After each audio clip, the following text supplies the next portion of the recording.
The record that it currently still owns with the 4 cylinders, 255 miles an hour. The car's top speed was 319 miles an hour. So to come right out of school and work on a project like this, work for Troy, work for George Poteet, it was exceptional.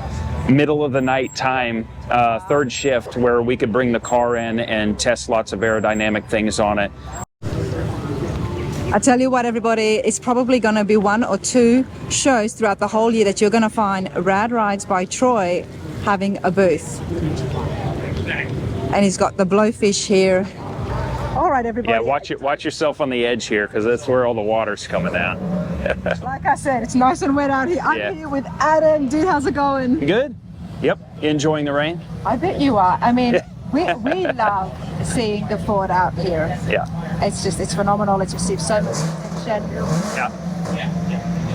We can hear something over there. Yeah. It's gotten so much attention, and of course we have been talking to Troy as well, and he always mentions, give so much credit to yourself. Adam, everybody, is the main fabricator. Sure. Yeah, Troy's known to lie a lot though, so we don't know how much effort I put in it or not, but yeah, appreciate it.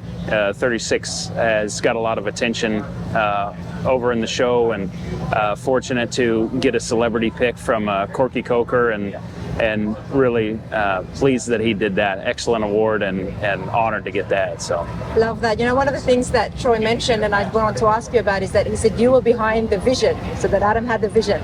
Tell us about that. On the Ford? Yes. Yeah. Well, Ross came to us and said he wanted to do another Roadster. And he had talked to me because we were at a party at his house, an open house, and he had mentioned that he had another 36 Roadster, and it was in the same building that we were in, and he'd like to do it with us. And I went and looked at the car. But a few months after that, we had a meeting with Ross and Troy at SEMA, and just having lunch and talking about the project and what he might want to do. Ross sort of mentioned, what do you guys think about doing it as a fenderless car? And that's kind of when I got excited. I love 36 Fords, and Ross says for sure he's got a number of them. They're beautiful cars with the fenders on, but if you take them off, they're not so great. So the idea of doing that, that's what Ross thought, that they're not going to be so good without. Well, I don't know. I don't know if he was just throwing it out there, thinking, well, he hasn't seen one that's been done, to his satisfaction, and maybe these guys are willing to give it a shot. But after that, I did a little drawing for him, and we talked to him from that, and then he just kind of let us run with it from there on. I didn't do a lot of drawings or renderings of it. It was sort of as we went, and things just kind of came together. A lot of the design and everything was just conversation with Troy, and kind of where we felt like the car needed to go as far as the aesthetic of the overall project, and it just ended up turning out.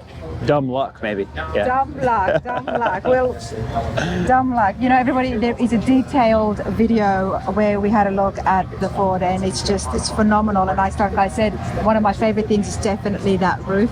Sure. Yeah. That roof, the way it was. And when I came over to the shop, there was a shop tour of Rad Rides by Troy as well. You were working on something, and that was for the Ford as well. Yeah, but I don't remember what I was working on. I tried to remember if it was, but you have to check out that video, because definitely the fabrication is right up there. Adam, how long have you been doing this? I started working for Troy in 2004. That was the same year I graduated from McPherson College for automotive restoration. I've worked for Troy 16 of those 21 years since I graduated from school.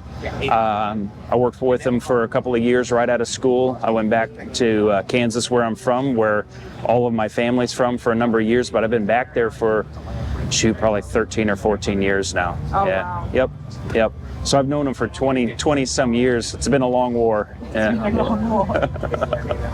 You guys get along really great, because we can see that, and of course there is some exciting things happening in the shop as well. Yep. That's coming about. Yeah, you'll have to come for another shop tour. Find out what it is. I hear you guys are expanding, so I definitely want to call once it's all finished. Yep. But we're here about walking around, checking out the different vendors, and of course the Blowfish is here. For those people at home who don't know too much about it, please tell us about the iconic car behind you. Okay, yeah, the Blowfish we did for George Poteet. I believe this project started in late 2004. We raced for the first time, I think, in 2007. And the engine that's over here next to the trailer is a 4-cylinder that we ran in it the first 2 years at least, and this car still currently holds the record with that 4-cylinder engine. So we've raced this every year that they've had an event at Bonneville since we finished it. So 17 years, something like that. It's had various engine configurations over the years to run in different classes, but it's always been a competition coupe car. And so at Bonneville, there's lots of different records that you can go for, and a lot of them are based on what the car is and then what the displacement is. And what is the record for the Blowfish? The record that it currently still owns with the 4-cylinder is 255 miles an hour. The car's top speed was 319 miles an hour with a with a 306 mile an hour average. And the engine is there as well. Now we are here at the vendor, so business is always happening. Customers is always here, oh yeah, which is why I'm not going to walk over there. Yep. But another amazing thing about this car is when we started building it, we had an affiliation with Mopar, and so they donated wind tunnel time to us. So, and also their What did they donate? Wind tunnel time. What so is that? so they have a wind tunnel at Chrysler where you can put the car in and check aerodynamics on it. So we were given middle of the night time, third shift, where we could bring the car in and test lots of aerodynamic things on it. The attitude of the car, so the rake of the car, the wings in the back, spill plates, all those things are significant to how the car performs there. And one of their aerodynamic engineers worked with us on the nose design for this car, and he went out to Bonneville with us the first couple of years so that he could help with kind of the height of these spill plates on the side and the wicker in the back. All those things are pertinent to aerodynamics and downforce and that sort of thing. So Chrysler really helped us out. They all play a part, eh? Yep. And Chrysler played a big part in the front end and helping make sure that the car was safe and that it was going to be able to handle the speeds that we wanted to. There's very few cars that run at Bonneville. They call them door slammers because they still have closing doors like a production car. There's only a few of them in the history of Bonneville that have sort of a stock wheelbase like this, closing doors, still kind of looks like a car, but go over 300 miles an hour. So this is one of only maybe 4 or 5 that are kind of in that classification. And you were involved with this build right from the very beginning. Yeah, so this actually was the very first car that I worked on out of school from start to finish. So Okay. so to come right out of school and work on a project like this, work for Troy, work for George Poteet, it was exceptional. Being able to go to Chrysler, go to the wind tunnel, be part of all that, the engineering on the car, the More aerodynamics. information from you than I did with Troy. Yeah, oh yeah. Well, like I said, he lies so much. Oh yeah. I didn't know you were involved with this, honestly. Yep. Wow, okay, I'm so glad I walked up Yep. to you, Adam. So fortunately cool. for me, and we always joke, he's like, oh yeah, it's like this all the time. Yeah, we always go to Chrysler and whatever. But that was a big deal. Yeah, And but that helped you. I mean, how did that help you? So you put it into the wind tunnel. Mm-hmm.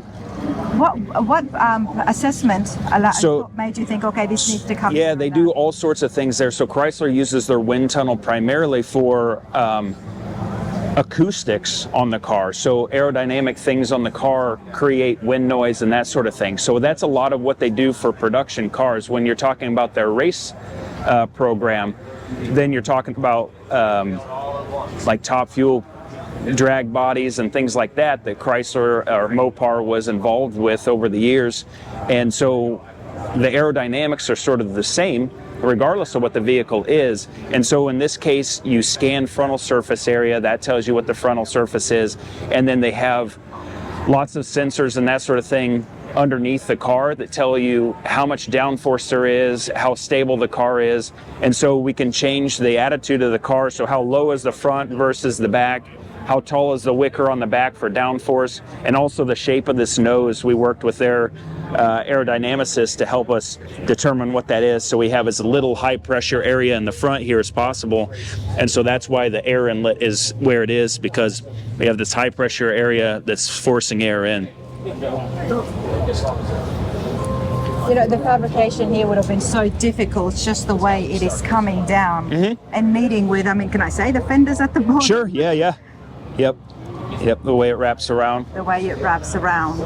And in this particular class, the car essentially has to be stock dimensionally from the front of the doors back.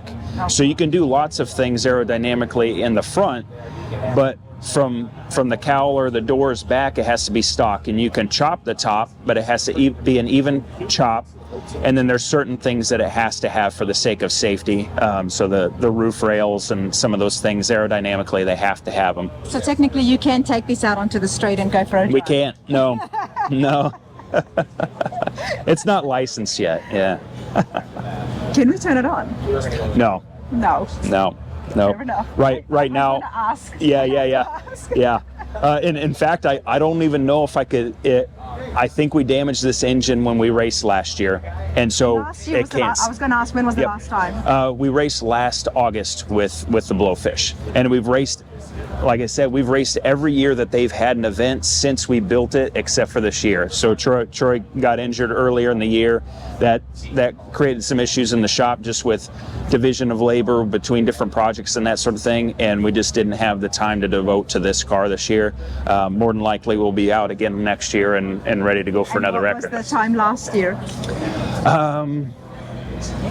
I don't remember. We're running in a normally aspirated class right now, so a small block V8, normally aspirated, no turbo. We're running about 250 to 260 miles an hour, and we're right in that area there, 255. But the 319 Yep. per mile record was done with that special. It was with a different engine. It was with a V8 Dodge with a single turbo, and it was making 1,750 horsepower.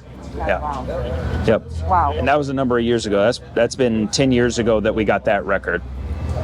I mean, that's one of the fascinating things here at Rad Rides, everybody, and it's so awesome that you're there amongst it, because you get to build such luxurious, and I always call it that European classy hot rod out there. Yep. And then you're working on an absolute machine. Yeah, and Troy says that that's all calculated. You can't do two that are so similar, then they get compared to one another, which is just a joke. But it was sort of by accident. It's Rad Rides. It's it's not hot rods. It's not race cars. It's whatever. It's just rides in general. And so we've always been willing to do almost anything, and it's been really great for us over the years to have sort of an eclectic group of cars that we've done. Absolutely. And one's always different than the next, and it keeps things fresh all the time. While we've worked with a lot of the same customers over the years, not all the projects are the same. And so we've been fortunate to be involved with Bonneville and work on several full land speed cars over the years, campaign some other ones, be involved with some other race teams out there, but also the street cars and street machines and hot rods. Yep.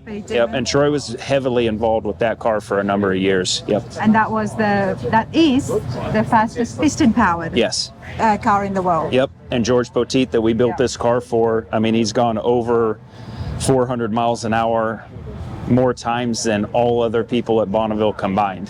Wow. I mean, it's unbelievable history associated with George and Bonneville at this point. Absolutely. Rad Rides by Troy, I always enjoy my visits. It's so informative, And Adam, I'm so happy to have met you and put you here, have a chat with you, because absolutely. you're a great talker. All right.